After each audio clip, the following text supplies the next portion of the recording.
Let's jump into this first one. It's from 2016. Our source, they describe going on a solo camping trip. It's in this area they know really well, flat, dense woods south of their town. Plus, he didn't like loads of time. So they set up camp, enjoying the peace, the birds. But then right as the sun sets, the whole forest just goes instantly quiet. And that kind of silence, the natural quiet of the woods at night, it can actually make every other sound seem way louder, much more jarring. Sort of sets the stage, where even a small, unexpected noise can feel deeply, deeply unsettling. And unsettling is definitely the word. Huh. About 25 minutes after dark, this strange sound breaks the silence. Music, but it's old classical music, sounding like an old record player, kind of faint from a distance.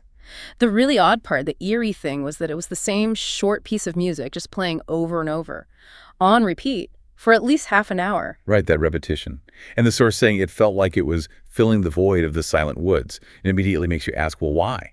Why would someone do that? It's not normal campfire music, is it? Fair. It felt different, they said. Purposeful, maybe. So the curiosity, or maybe just the weirdness of it, gets too much. The camper grabs a flashlight and starts walking towards the sound, and they suddenly realize, oh wait, the flashlight is all they brought. No pocket knife, no pepper spray left back at camp. The music gets louder as they get closer, but there's nothing, no bonfire, no campfire, no light at all. Then they see it. A giant speaker, like from the early 2000s, propped up behind a tree. Old LCD display, worn buttons, totally empty woods otherwise. They reach out, turn it off, and bam! Suddenly the forest was silent again. The source said the stark difference was eerie. It felt, quote, like a trap. And that right there, the calculated placement, that specific choice of music, the way it immediately stops when they intervene, it all points to deliberate intent, doesn't it? It feels like a classic setup for psychological disorientation, designed to make you question what's happening, what's real, especially when you're alone out there. Okay, but here's where it gets even more concrete, more directly threatening. They hurry back to their tent, back to what feels like safety, right? But they have this nagging feeling. Something's off. Then it hits them. Things are missing from their campsite, their matches, cooking stuff, their knife, and the pepper spray they left behind. All just gone. And that chilling thought, someone was here, while they were gone investigating the music. Yeah, that's a profound violation. It's not just theft. Taking away your tools, your means of safety and comfort, it's an invasion. It sends a message, doesn't it, about control, about how vulnerable you are. So they immediately start packing up, panic mode setting in. But then they hear it again, the music. Only this time it's closer, though. Definitely not far out where I'd found it before. Like, it moved. They just run, bolt down the path. About 15 minutes later, running, they see something on the trail ahead, laid out on the dirt. It was my stuff, they said. The knife, pepper spray, utensils, everything that was missing. Someone had laid it out perfectly lined up right in the middle of the trail. But before they can even think about grabbing it, they hear a flurry of footsteps rushing behind me. They look back, just darkness. And they sprint, left everything behind, didn't look back again. Wow. Okay, that sequence, the music returning, the closer, the deliberate, almost ritualistic arrangement of the stolen items, then the sound of pursuit. It's, as you said, like a masterclass in psychological manipulation. Yeah. The survivor felt they barely managed to escape some psycho, almost like they were playing with their food. And that phrase, playing with their food, perfectly captures it. It's about instilling terror, demonstrating absolute power.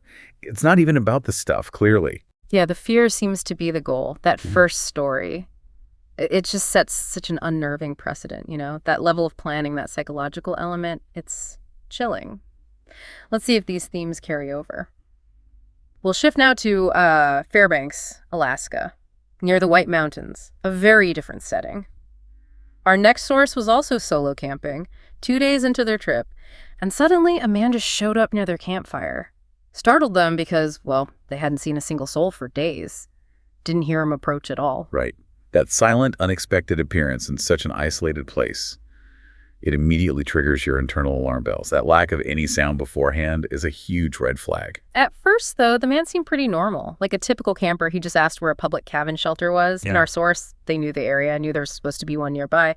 So they pointed him towards this thin path they thought led to it. And public shelters, they can offer safety, as a sense of community almost, but they can also be a point of vulnerability, right? Yeah. Especially if they're remote, maybe unmaintained, or if you just assume someone is using them legitimately. This story really plays on that assumption, creates this immediate subtle tension. So hours pass. It's late, maybe 9 or 10 p.m. The Alaskan summer sun is low, but it's getting darker. And the same man reappears at the campsite. He claims he couldn't find the shelter, and he wants the source to lead him there. He even sort of guilt-tripped them, saying he didn't have a tent or anything. Our source said they felt bad, but also thought the whole situation was a little bit odd. The persistence is key there. And the time gap. Why come back hours later? And the guilt trip. Classic manipulation tactic. The source's intuition, that feeling that something had changed, that gut reaction was absolutely crucial. It signals that shift, right? From a casual question to something, well, something pushier, more unsettling. It challenges that instinct to just be helpful. But they agree. They decide to lead him just to where they remember seeing the path start, about a 10-minute walk.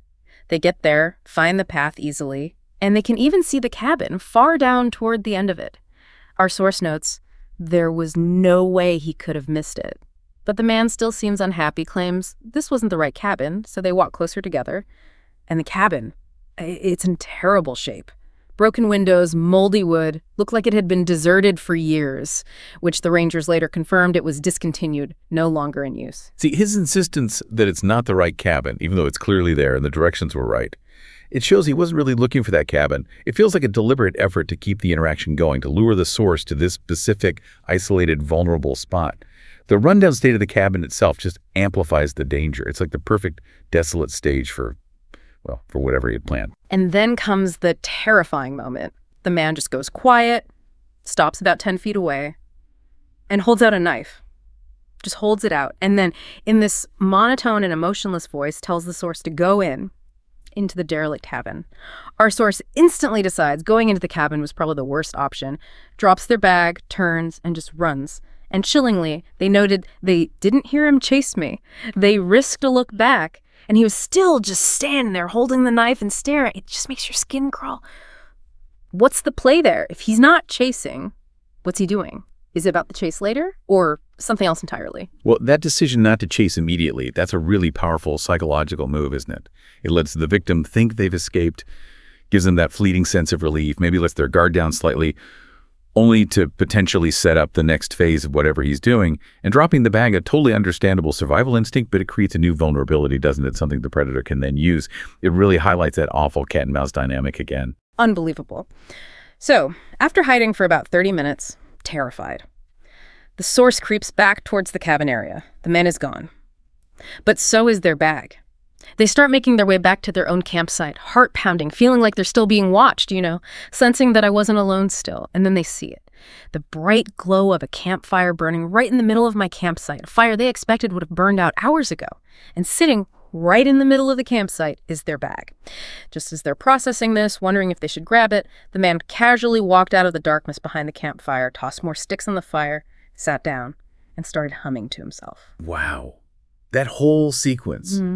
It's just a profound violation of safety, a demonstration of absolute control. He didn't just take the bag, he brought it back. He maintained the fire, he staged the entire scene specifically to lure the survivor back. And the humming, that signifies this chilling level of relaxation, maybe even enjoyment. It really emphasizes that premeditated psychological torment we talked about. It's deeply disturbing. Yeah. So the source, understandably, just runs again. Runs for hours until they hit a road, flag down a car, get help, call the police.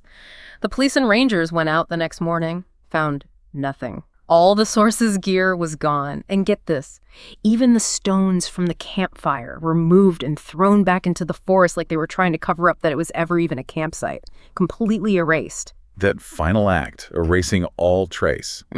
It speaks volumes, doesn't it? It's just someone calculated, someone possibly experienced, maybe someone who's done this before. And the impact on the survivor, couldn't trust anyone, feeling like they were one bad decision away from never leaving those woods. It just underscores the deep, deep psychological trauma of being targeted like that, so deliberately, so isolated. Okay, 2 incredibly chilling stories down. Let's move to our final deep dive for today. This one happened much more recently, just 2 weeks ago, apparently.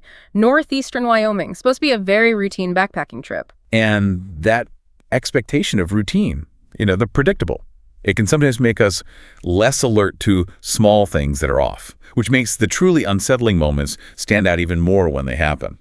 So the trip starts normally, but about 3 miles from the first planned campsite, the source takes a break, looks up, and sees a guy standing in the woods off the other side of the trail, and he was staring at me. Just staring.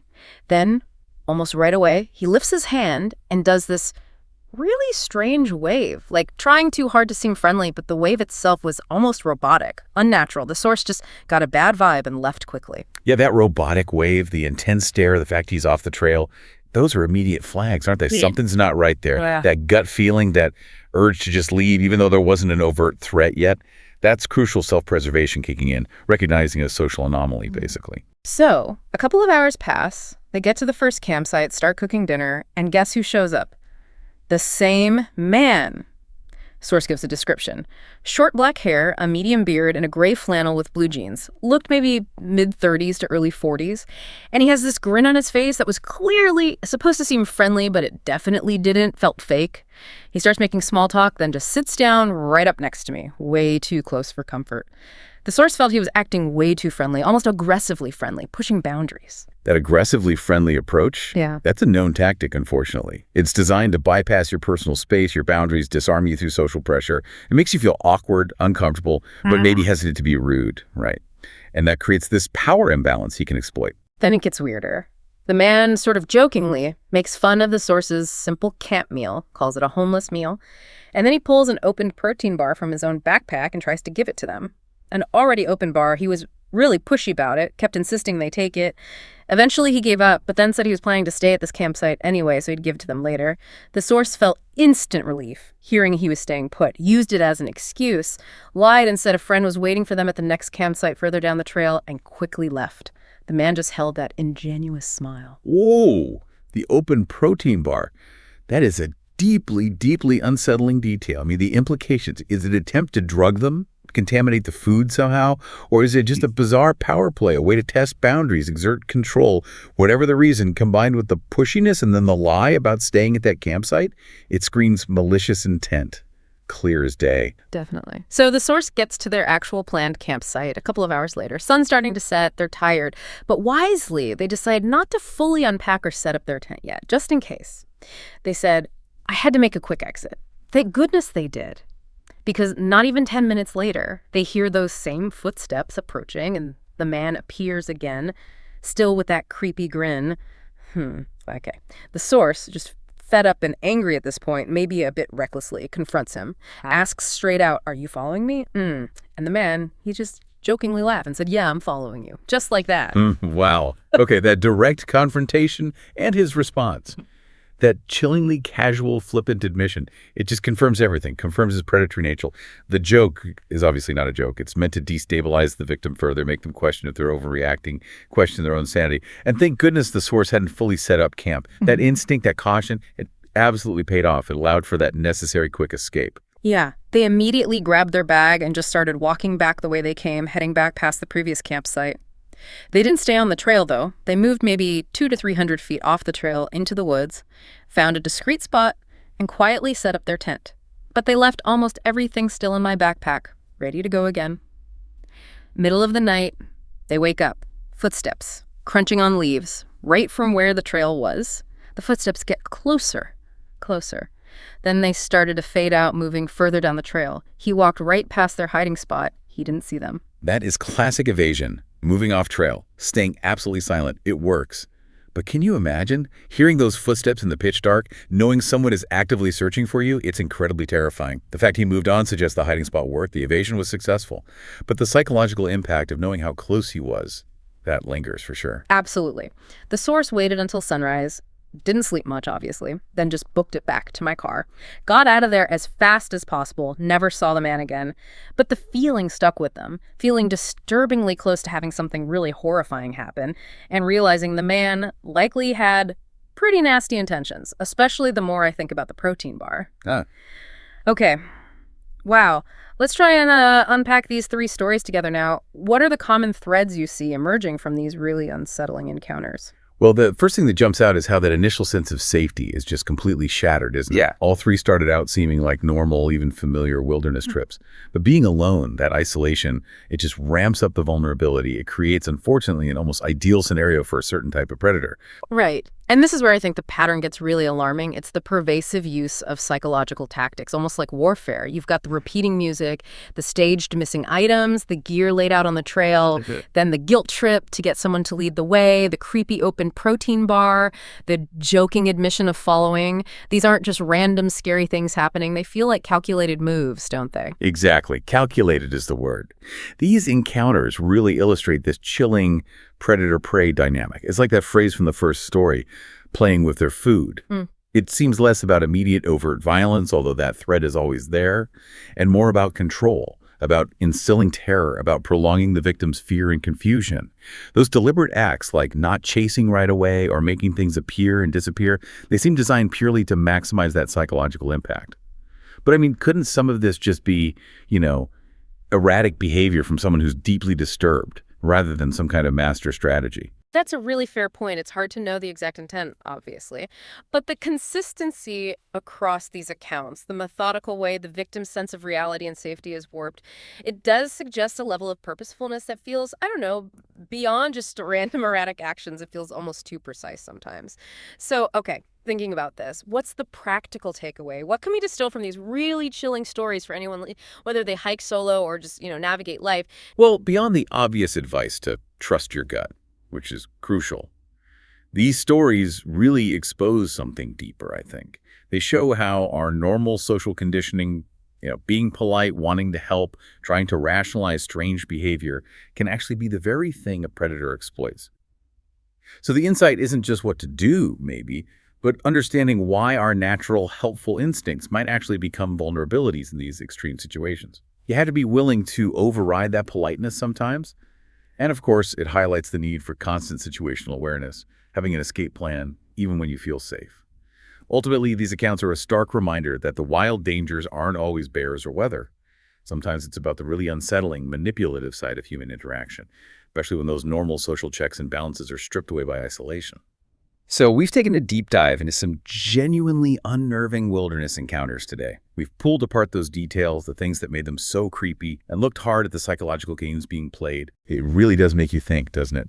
Not just about physical danger out there, but about that darker, more manipulative side of how people can interact when there's anonymity, when there's isolation. And for you, listening, as you reflect on these accounts, what stands out? What questions linger? Are there any new perspectives maybe you'll carry forward, whether it's on your next adventure or just in daily life? Yeah, maybe a final thought for you to consider. If the wilderness offers this environment of anonymity and isolation, does it also kind of paradoxically provide this unique canvas where some of the most deeply unsettling human intentions can be expressed, unchecked, unobserved? Something to mull over. Until next time, stay curious, stay safe out there, and keep exploring those fascinating deep dives.